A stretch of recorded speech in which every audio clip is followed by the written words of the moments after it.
Publicity तो तरतड़ात हो भइला।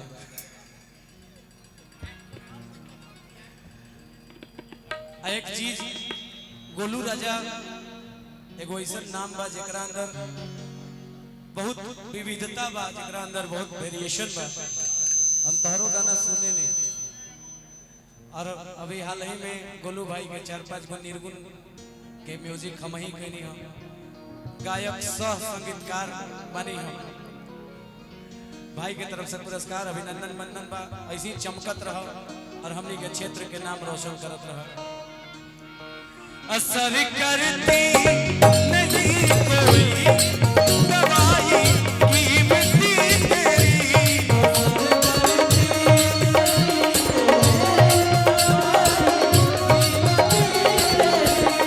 बिना दीदार दिल भर के मीठे नहीं के करारी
सही चमकत रही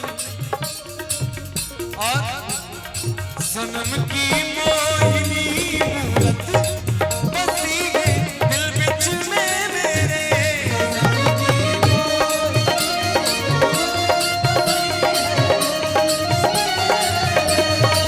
करे करे नीरी सा नीरी सा नीरी सा नीरी सा नीरी सा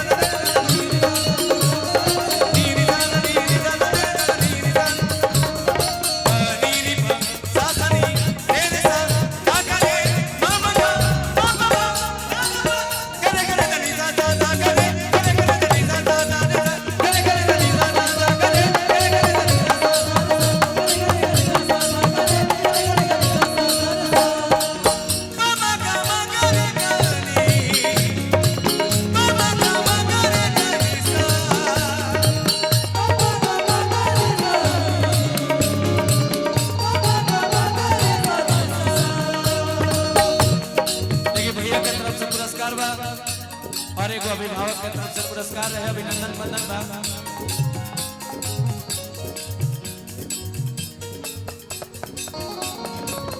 अमित जी, अमित भैया वेल भोजपुरी म्यूजिक चैनल के ऑनर, बहुत पुरस्कार बा अभिनंदन मंदन बा।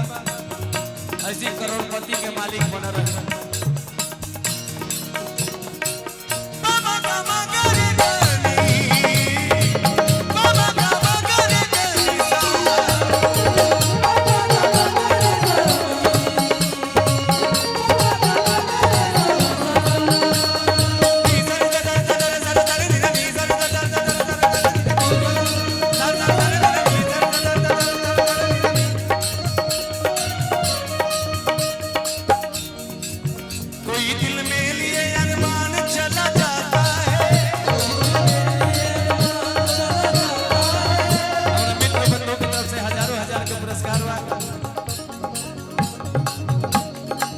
ठाकुर जी हमारा गोलू भाई के भगिना आई सांझी से धूल उड़ैले वाले इनकर के परिचय का देवे के बाद भाई के तरफ से हजारों हजार के पुरस्कार बा अभिनंदन बंदन बा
बेकरारी